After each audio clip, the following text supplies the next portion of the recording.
Halo teman-teman, perkenalkan nama saya Naya Quincy Putri Akuli. Saya berasal dari program studi penyuluhan pertanian berkelanjutan di Kampus 1 Polbangtan Goa. Pada saat ini saya akan menjelaskan tentang tata cara penanaman cabai. Di sini saya mengambil varietas cabai rawit atau bahasa latinnya bisa dibilang seperti ini. Jadi, yang pertama adalah penyemaian. Rendam biji cabai rawit dengan air hangat, suhunya sekitaran 35-45 derajat Celcius selama waktu 3 jam. Dengan tujuan untuk mematahkan masa dormansi benih. Air yang digunakan untuk merendam sebaiknya digunakan air kemasan atau air yang matang. Intinya air yang sudah direbus atau air yang siap diminum. Setelah selesai direndam selama 3 jam, selanjutnya ambil benih menggunakan saringan dan cuci dengan air bersih, lalu ditiriskan. Nah, untuk persiapan wadah semainya bisa juga dapat berupa nampan, tray, polybag, pot, atau sebagainya.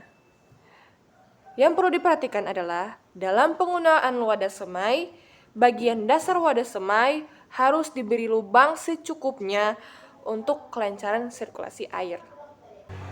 Yang terpenting adalah pada saat benih cabai rawit dimasukkan ke media semainya harus benar-benar gembur, tidak padat dan tidak keras, sehingga mempermudah benih yang akan tumbuh bisa leluasa menembus media semainya. Nah, biasanya dalam waktu 3-9 hari sudah mulai bertunas. Setelah bibit cabai rawit cukup besar, maka bibit tersebut akan dipindahkan ke media tanam. Nah, kita masuk pada pengolahan lahan. Pengolahan lahan adalah proses di mana tanah dilembekkan dan digemburkan dengan menggunakan mesin atau tenaga. Kalau untuk menggunakan tenaga, bisa juga digunakan tenaga manusia dan tenaga hewan. Kalau untuk menggunakan tenaga hewan, pastinya kita perlu hewan yang bisa membajak, seperti sapi dan juga kuda.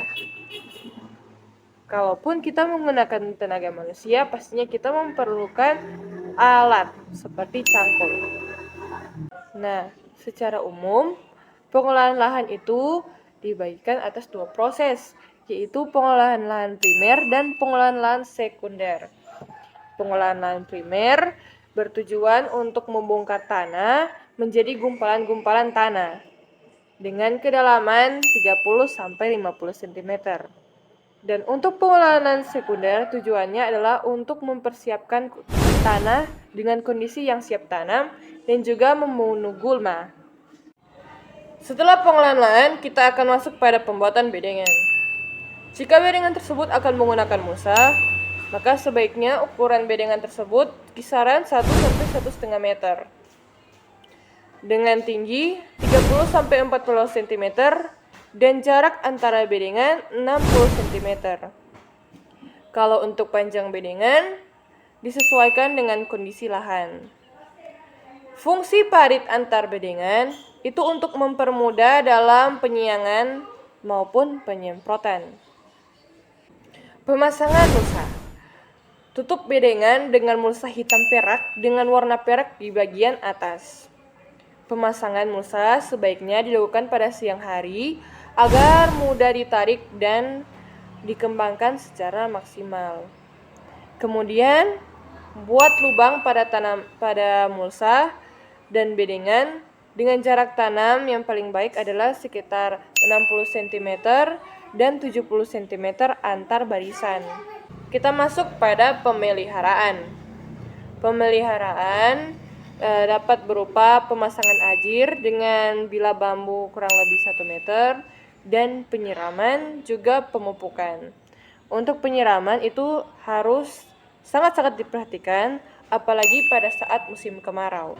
Nah, perlu juga diperhatikan pada saat musim penghujan di mana kita harus selalu mengatur drainase kita supaya air tidak tergenang pada bedengan sehingga mempercepat serangan dan penyakit pada tanaman dan dapat menyebabkan kelembaban yang sangat tinggi. Penyiangan terhadap gulma dilakukan pada umur tanaman pada saat 1 bulan.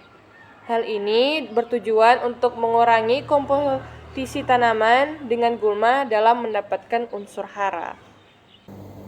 Nah, kita masuk pada pengendalian organisme pengganggu tumbuhan atau bisa juga disingkat sebagai OPT. OPT yang menyerang tanaman cabai antara lain berupa trips, kutu daun, lalat buah, dan virus kuning dan sebagainya. Untuk pengendalian OPT dapat dilakukan tergantung dari OPT apa yang menyerang. Nah, beberapa cara yang dapat dilakukan yaitu penggunaan pestisida nabati, penggunaan perangkap, dan penggunaan pestisida kimia. Kita masuk pada proses panen dan pasca panen. Untuk cabai merah dapat dipanen 70-75 hari setelah tanam di dataran rendah dan 4-5 bulan untuk dataran tinggi. Nah, bagi buah yang rusak karena disebabkan oleh virus dan antranoks, sebaiknya buah itu langsung dimusnahkan. Nah, setelah panen sebaiknya kita melakukan sortasi.